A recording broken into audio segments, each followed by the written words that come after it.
आदाब मेरे प्यारे दोस्तों। तो चलिए आज आपको सुनाते हैं एक राजकुमारी और उसके आंसुओं की एक दिलचस्प कहानी। आपको ये कहानी अगर पसंद आए तो मुझे कमेंट में ज़रूर बताइएगा।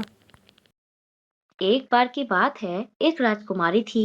वो जब भी रोती थी तो उसकी आंखों से मोती गिरा करते थे।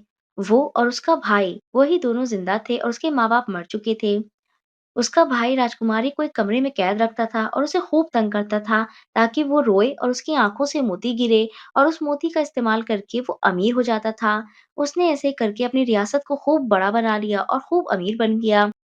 आस-पास की दूसरी रियासत वाले उससे खूब जलन करने लगे और उसके अमीर होने का राज जानने की दगोदो में लग गए। ऐसे ही करके एक दिन एक दूसरी रियासत का राजकुमार उसकी रियासत में आया और उसने हुलिया बदल करके इस राजा के अमीर होने की वजह जाननी चाहिए। बहुत मेहनत के बाद उसे ये राज हाथ लगा कि महल के एक कमरे में एक राजकुमारी कैद है और उसकी आंखों से निकलने वाला मोती बेहद नायाब होता है, जो कि दुनिया में कहीं भी और दस्तयाब नहीं है। उसने बहुत मेहनत की, खूब तगोदो और उसे राजकुमारी के कमरे तक पहुँचने का रास्ता मिल गया। वो जैसे-तैसे करके महल में घुसा और राजकुमारी के कमरे तक पहुँच गया। वहाँ उसने देखा कि एक खूबसूरत-सी लड़की बैठी है। वो बहुत ही गमगीन है और घुटनों में अपना मुँह देकर के बैठी हुई है। उसके खूब लंबे सुनहरे बाल हैं। उसने जब राजकुमारी को आवाज़ दी, तो राजकुमारी ने चौंक कर उसे देखा। उस वक़्त भी उसकी आँखों से मोती बह रहे थे।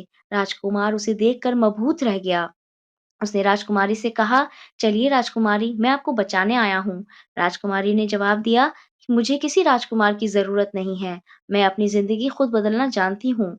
मैं जो अभी यहाँ बैठी हुई हूँ, तो मैं किसी राजकुमार के इंतज़ार में नहीं या किसी मसीहा के इंतज़ार में नहीं, बल्कि सही वक़्त के इंतज़ार में हूँ।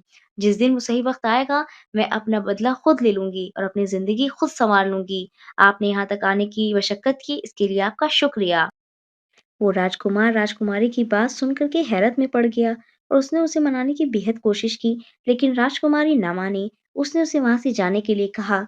राजकुमार मायूस होकर अपनी रियासत वापस लौट गया। उसी दिन राजकुमारी ने फैसला किया, अब वो मजीद इंतजार नहीं करेगी। उस दिन के बाद से राजकुमारी जब भी रोती, अपने आंखों से निकले कुछ मोती को छुपा कर रख लेती और उन्हीं मोती के जरिए उसने राजा के कुछ करीबी लोगों को अपनी जानिब कर लिया और उनके जरिए राजा को ऐश और इशरत की जिंदगी में एकदम मुलविस कर दिया।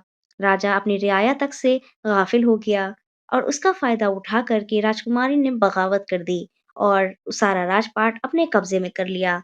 उस दिन के बाद से राजकुमारी खुशी-खुशी अपने रियाया पर राज करने लगी और अपने भाई को भी उसने कैद नहीं किया, बल्कि अपना वजीर बना लिया। उसके भाई को भी अपनी गलती का एहसास हो गया था। उसने अपनी बहन का साथ देना मुनासिब समझा। इस कहानी से हमें ये सीख मिलती है कि हमें कभी भी दूसरों की मदद का इंतज़ार का नहीं रह करना चाहिए और ना ही दूसरों का मोहताज बनकर रहना चाहिए। अपनी किस्मत बदलने के लिए हमें खुद ही मेहनत और तगोदो करनी चाहिए। शुक्रिया।